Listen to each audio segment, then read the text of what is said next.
নমস্কার। আজকে একটা নতুন বিষয় নিয়ে কথা বলব। সে ব্যাপারটা হচ্ছে সাইবার হাইজিন। সাইবার হাইজিন এটা একটা অত্যন্ত নতুন সাবজেক্ট। প্রত্যেক মানুষের এটা মেনে চলা উচিত। সাইবার হাইজিন ব্যাপারটা কি একটু বুঝিয়ে বলা যাক। আমরা সকলেই ইন্টারনেট দুনিয়ায় বসবাস করি। আজকে ছোট ফোন আমরা ইউজ করি অ্যাজ এ ব্যাকআপ। যারা টেকনোলজি সেভি নন তারা এখনও ছোট ফোন ইউজ করেন। তাতে কথা বলা যায়, তাতে এসএমএস পাঠানো যায়, এইটুকুই। কিন্তু আমরা ইন্টারনেট দুনিয়ার এত অভূতপূর্ব নবদিগন্ত উন্মোচনকারী যে সমস্ত সুবিধাগুলো, সেগুলোকে ব্যবহার করার জন্য আমরা কিন্তু স্মার্টফোন ইউজ করছি। দেখা যায় একজন মানুষের কাছে একটা, দুটো, তিনটে, এমনকি চারটে অবধি স্মার্টফোন আছে।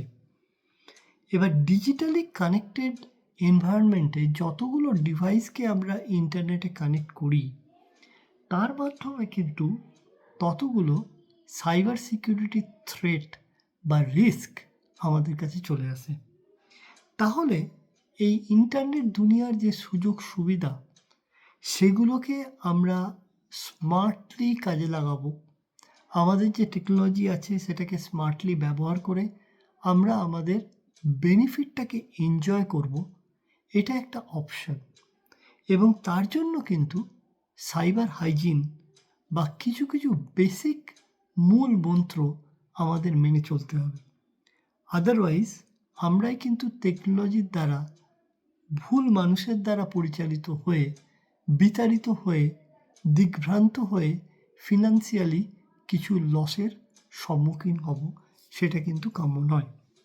আজকে এই সাইবার হাইজিন এই পাঠক্রমে বা এই আলোচনার মাধ্যমে আমরা জানব যে বেসিক কী কী বেস্ট প্র্যাকটিসেস বা নিয়মাবলীগুলো আমরা মেনে চলে আমাদের টেকনোলজিক্যাল যে অ্যাডভান্সমেন্ট অ্যান্ড বেনিফিট, এগুলোকে ঠিকঠাক কাজে লাগিয়ে আমাদের জীবনের যে যাত্রাপথ, সেটাকে আরও সমৃদ্ধ করতে পারি। এখন দেখা যাক আগেকার দিনে কী ছিল। আগেকার দিনে এই সাইবার ক্রাইম, এটা যখন প্রথম এর উৎপত্তি হয়েছিল, সেটার মধ্যে একটা just to get A fun, এই ব্যাপারটা লুকিয়ে ছিল। দেখা গেল গরমের ছুটি পড়েছে, কোনো স্কুলের বাচ্চা সে একটা কোড লিখলো। কোড লিখলো কি, সে একটা ব্যাংকের সার্ভারে ঢুকলো, ঢুকে সে দেখলো কার কার অ্যাকাউন্ট আছে। সে ফিজিক্যালি গিয়ে ব্যাংকে একটা অ্যাকাউন্ট খুললো এবং অ্যাকাউন্ট খোলার পরে এমন একটা প্রোগ্রাম করলো যে প্রতিদিন প্রত্যেকের অ্যাকাউন্ট থেকে 1 টাকা করে তার অ্যাকাউন্টে জমা পড়বে। এবং সে কোড লিখলো, সে কোড রিমোটলি চলতে থাকলো, প্রোগ্রাম চলতে থাকলো।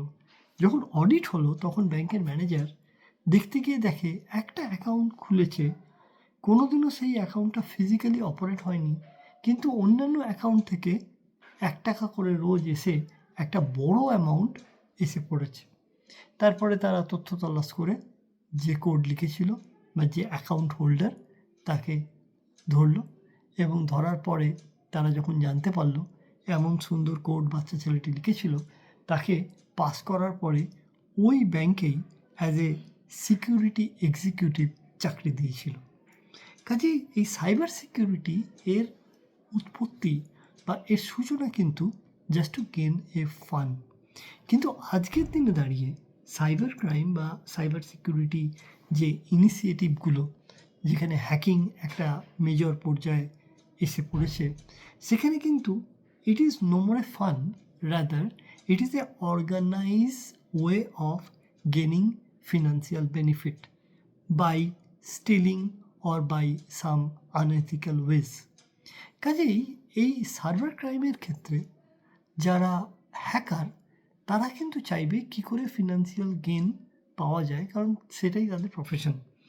এবার অ্যাজ এ সাধারণ মানুষ হিসেবে আমাদের কিন্তু এই সমস্ত রিস্ক গুলো সম্পর্কে অ্যাওয়্যার থাকতে হবে, এবং শুধু অ্যাওয়্যার নয়, আমরা ওই মুহূর্তে পাজেল না হয়ে গিয়ে কী কাজ করব আর কী কাজ করব না এর সম্পর্কে সম্যক ধারণা নিয়ে অন দ্যাট মোমেন্ট আমাদেরকে ঠিকঠাকভাবে ঠিক পদক্ষেপ নিতে হবে, তাহলেই কিন্তু আমরা প্রোটেক্টেড থাকতে পারব। আজকের আলোচনায় আমরা আলোচনা করব যে কোন কোন বিষয়গুলো আমাদের মাথায় রাখা উচিত এবং কী ধরনের কাজ আমরা করব, কী ধরনের কাজ আমরা করব না। দেখা যায় অনেক বাড়িতে আমাদের স্মার্টফোন ইউজার আছে, এবং স্মার্টফোন ইউজারের মধ্যে মাত্র 20% হচ্ছে টেক সেভি, আর বাকিরা electronic gadgets like iPad, iPhone বা অ্যান্ড্রয়েড ফোন বা ট্যাবলেট ইউজ করেন তাদের কাজ সম্পাদনের ক্ষেত্রে। প্রথম ব্যাপার হচ্ছে, আমরা যে সমস্ত ইলেকট্রনিক গ্যাজেটগুলো ইউজ করি না কেন, অপারেটিং সিস্টেম এবং যে আমার আনুষঙ্গিক অ্যাপস আছে, এগুলো যেমন যেমন আপডেট আসছে, প্রথম কাজ হচ্ছে তেমন তেমন আপডেট করে যাওয়া। কারণ আপডেট করলে তার যে সিকিউরিটি ভালনারেবিলিটি সেগুলো মিটিগেট হয়। সো আপডেট করা এটা একটা প্রথম হাইজিনের মধ্যে পড়ে। সেকেন্ড হাইজিন হচ্ছে, আমি যদি বলি, আপনি হাত তুলুন কার কার মোবাইল ফোনে 10টার বেশি অ্যাপ্লিকেশান লোড আছে, যে অ্যাপ্লিকেশানগুলো আপনি কদাচিৎ ইউজ করেন।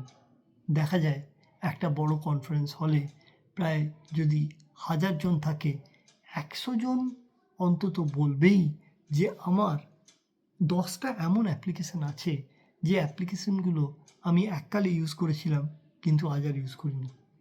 মজার ব্যাপার হচ্ছে, আমরা যখন কোনো একটা অ্যাপ্লিকেশান ইউজ করি তখন পারমিশন বলে একটা ব্যাপার থাকে। ওখানে কি আমরা আমাদের অডিওর পারমিশন দিয়ে দিই, ভিডিওর পারমিশন দিয়ে দিই, পুরো অ্যাড্রেস বুকের পারমিশন দিয়ে দিই। তার মানে ওই অ্যাপসটা সাইলেন্টলি আমাদের অ্যাড্রেস বুকে যত কন্ট্যাক্ট আছে, আমাদের ক্যামেরার পারমিশন নিয়ে স্টিল করে যাচ্ছে, আমরা যেখানে যেখানে যাচ্ছি ইত্যাদি ইত্যাদি। আমাদের অডিও কল ও কল করতে পারে। সমস্ত ফোনের কন্ট্রোল কিন্তু সাইলেন্টলি আমরা দিয়েই বসে আছি। কাজেই ওখানে যে সমস্ত অ্যাপ্লিকেশানগুলো আপনার দরকার নেই, সেই সমস্ত অ্যাপ্লিকেশানগুলো আপনি আইদার আনইনস্টল করে রাখুন, অথবা ওই সেটিংসের মধ্যে গিয়ে ফোর্স শাটডাউন করে রাখুন, যাতে করে আপনার যখন দরকার আপনি তখনই ইউজ করবেন। সাইবার সিকিউরিটি পড়াশোনা করতে গিয়ে আমরা দেখেছি অ্যান্ড্রয়েড বা বিভিন্ন রকম যে ফোনগুলো আছে, আমি যেখানে যেখানে যাই তারা সমস্ত তথ্য সেই সার্ভারের কাছে মজুদ দেয়। সেটা ইন্টারনেট অন থাকলেও প্রযোজ্য, যদি ইন্টারনেট অফ থাকে, যে মুহূর্তে আমি তাকে কানেক্ট করে একটা আপডেট চালাবো সেই মুহূর্তে সমস্ত সেটা চলে যায়। সেই স্টোরেজ সার্ভার যদি হ্যাক হয়, তাহলে আমি কোথায় কি গেছি, কোথায় কি করেছি, সমস্ত কিছু কিন্তু তাদের নখদর্পণে এসে যাবে। এবং দেখাও গেছে যে কিছু কিছু ক্ষেত্রে একটা রেস্টুরেন্টে কতবার গেছি মাসে রিপোর্ট চলে আসছে, এবং কি খেয়েছি সেটা বলেনি, আগামী দিনে হয়তো সেটাও বলতে পারেনি। কাজেই লোকেশান সার্ভিস প্রয়োজন ভিত্তিক আমি অন করব, সর্বদা লোকেশান সার্ভিস অন করব না যদি না কোনো ট্র্যাকিংয়ের রিকোয়ারমেন্ট থাকে। এগুলো হচ্ছে আমাদের বেস্ট প্র্যাকটিসের মধ্যে পড়ে। আরেকটা জিনিস খুব গুরুত্বপূর্ণ, nothing is free in this world. এই ওয়ার্ল্ডে হ্যাকাররা সবসময় আপনাকে প্রলুব্ধ করবে, এই একটা অফার আছে, এটা এক্ষুনি শেষ, আপনি পেমেন্ট করুন, নাহলে গোল্ডেন অপরচুনিটি মিস করে যাবেন। একটা মেল এলো যে আইটি রিটার্নে আপনি এত টাকা রিবেট পাবেন, ক্লিক করে দেখুন। যদি কোনো আমরা অচেনা ইউআরএল মানে কোনো লিঙ্কে ক্লিক করি বা কোনো অ্যাটাচমেন্টে ক্লিক করি, তাহলে ওই লিঙ্ক বা অ্যাটাচমেন্টে থাকা যে কোনো প্রোগ্রাম ব্যাকগ্রাউন্ডে রান করে সমস্ত ডেটা কিন্তু চুরি করতে থাকে। কাজেই সাইবার হাইজিনের একটা মূল প্রধান ব্যাপার হচ্ছে, আমরা ওই প্রলুব্ধ হয়ে তড়িঘড়ি কিছু করব না, ভ্যালিডেট করব, একটু ভাবব, এবং ক্লিক করার আগে আমরা যাচাই করব এটা সত্যিকারের সেই ইমেল অ্যাড্রেস, ফোন করে জেনে নেব ইত্যাদি ইত্যাদি। এবং দেখা গেছে এটা অত্যন্ত ধ্রুব সত্যি যে কোনো ব্যাংক, কোনো ফিনান্সিয়াল ইনস্টিটিউশন কেউই কিন্তু ওটিপি ওভার দি ফোন চায় না, আইডেন্টিটি ওভার দি ফোন কেউ চায় না, ওখানে গিয়ে দিতে হয়। কাজেই আপনি যে কোনো জায়গায় যখন তখন ওটিপি শেয়ার করবেন না। যখন আপনি কোনো অ্যাপ্লিকেশান ইউজ করছেন, সেই অ্যাপ্লিকেশানটা একটা পিন বা পাসওয়ার্ড বা যে কোনো একটা প্যাটার্ন দিয়ে লক করে রাখুন, যাতে করে খুব সহজে সেটা খোলা না যায়। ফোনের যে নাম্বার সেগুলো লিখে রাখুন, যদি কোনো স্টিলিং হয় তাহলে সাইবার সেলে কমপ্লেন লঞ্চ করার আগে আপনি সমস্ত বিবরণ বা ডেসক্রিপশনগুলো পেয়ে যাবেন। নেক্সট হচ্ছে, এখন একটা খুব ভাইটাল যেটা, সেটা হচ্ছে কল আসছে, আপনি কিছু একটা প্রেস করছেন, আইডেন্টিটি রিভিল হয়ে যাচ্ছে, ফোন আপনার কন্ট্রোলে চলে আসছে হ্যাকারদের, এবং তখন আপনি বাধ্য হচ্ছেন টাকা পয়সা দিতে। এবং যেটা কিছুদিন আগে র্যানসামওয়্যার হিসেবে ছিল, যে ক্লিক করলেন, এনক্রিপশন হলো, আপনি পয়সা দিচ্ছেন, তারপরে কোনো কি দিচ্ছে, সেই কি দিয়ে পুরোটা ওপেন হচ্ছে না ফাইল বা ফোল্ডার, এবং আরও পয়সা দিচ্ছেন, এ চেন অফ ট্র্যাপ। এখানে কিন্তু কয়েকটা জিনিস আপনাকে মাথায় রাখতে হবে। আপনি আইভিআর থেকে কল আসতে পারে বা ম্যানুয়াল কল আসতে পারে, সেখানে কিন্তু আপনি কল রিসিভ করলেও সমস্যা হতে পারে।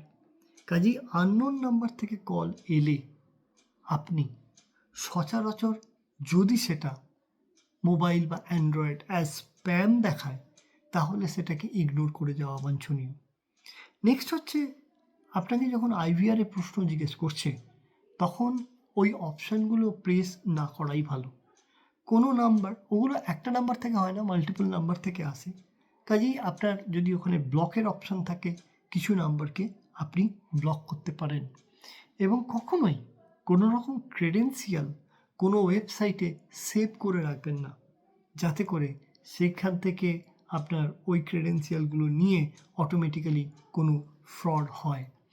যে মুহূর্তে কোনো ফ্রড হচ্ছে, আপনার এটা গুরুদায়িত্ব হচ্ছে যে অন্য ফোন থেকে বা যে কোনোভাবেই হোক আপনি রিপোর্ট করুন আপনার নিকটবর্তী সাইবার সেলে। ওয়েবসাইটে সমস্ত কিছু নাম্বার বা বিবরণ পেয়ে যাবেন। এবং যখন কোনো কল এলো, তখন আপনি সিম কার্ড বের করে রাখতে পারেন, ফোনের নেটটা অফ করে রাখতে পারেন, কিন্তু কোনো তথ্য দেওয়ার আগে বারবার যাচাই করুন। আরেকটা জিনিস খুব ইম্পর্ট্যান্ট, যেটা হচ্ছে সাইবার হাইজিনের সাথে সাথে সাইবার সাইকোলজি। আজকের দিনে নিউ জেনারেশন অত্যন্ত অ্যাডিক্টেড হয়ে পড়ছে।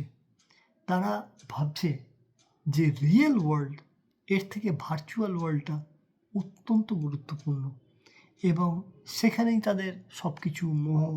এবং যে মানুষটা তাদেরকে মুখ দেখাচ্ছে বা দেখাচ্ছে না, তারা কিন্তু অতি সহজেই ব্ল্যাকমেল করতে পারে। কাজেই as a parent, as a mature professional or mature teacher or mature individual, আপনি কিন্তু নেক্সট জেনকে গাইড করবেন যে ইন্টারনেট দুনিয়াতে পরিচিত বা অপরিচিত, তাদের সবসময় রং চটানো বা অতি খুশি যে একটা আবহাওয়া বা মুখোশ তারা পড়ে আবির্ভূত হচ্ছে, এটা কিন্তু সবসময় সত্য নাও হতে পারে। কাজেই সব কিছু না জেনে শুনে সমস্ত রকম ইনফরমেশান শেয়ার থেকে বিরত থাকতে হবে। এবং সেখান থেকে খোয়া যাওয়া, এটা কিন্তু অত্যন্ত স্বাভাবিক ব্যাপার। সেখান থেকে টেম্পটেড হয়ে কিছুটা লসের সম্মুখীন হওয়া, এটাও কিন্তু অত্যন্ত স্বাভাবিক ব্যাপার। কাজেই খুব বেশি কিছু এক্সপেক্ট না করে, রাদার খুব বেশি কিছু এক্সপেক্ট করে দুঃখ পাওয়ার থেকে এক্সপেকটেশনটাকে মিনিমাইজ করে যতটুকু দরকার কনসাসলি আমরা যদি এই ইন্টারনেটের দুনিয়া বা ফোন কলের দুনিয়াকে কনসাসলি ব্যবহার করি, তাহলে কিন্তু অনেকটাই এর সুবিধাগুলোকে উপভোগ করে আমরা কিন্তু জয়ী হতে পারবো। রাদার আমরা সব কিছু বিলীন করে দিয়ে নিজেকে জাহির করে আমরা যদি দেখাতে চাই সমস্ত ইনফরমেশান শেয়ার করে, তাহলে কিন্তু আমরা ট্র্যাপে পড়লেও পড়তে পারি। আজকে এইটুকুই। Top 10 golden rule of cyber security hygiene, এগুলো আপনারা প্র্যাকটিস করুন, বাড়ির যারা আছে তাদেরকে অবগত করুন, কোনো রকম অপ্রয়োজনীয় ইউআরএল বা অ্যাটাচমেন্টে ক্লিক না করে, বা অপ্রয়োজনীয় ওটিপি বা কোনো অপ্রয়োজনীয় কল বা ফিজিক্যাল প্রেজেন্সকে আমরা যদি এন্টারটেন না করি, তাহলে কিন্তু হ্যাকারদের একটি চ্যালেঞ্জের মুখে ফেলে দেওয়া যাবে এবং আমাদের কনসাস অ্যাকশান কিন্তু আমাদেরকে প্রোটেক্ট থাকার দিকে অনেকটাই এগিয়ে নিয়ে যেতে সক্ষম হবে। এগুলো যদি আপনারা প্র্যাকটিস করেন, তাহলে আমাদেরকে অনেকটাই সুরক্ষিত করবে ইন্টারনেটের দুনিয়ায় এই সিকিউরিটি হাইজিন বা সাইবার সিকিউরিটি বেস্ট প্র্যাকটিসগুলো মেনে চলার মাধ্যমে। ভালো থাকবেন, সুরক্ষিত থাকবেন। নমস্কার।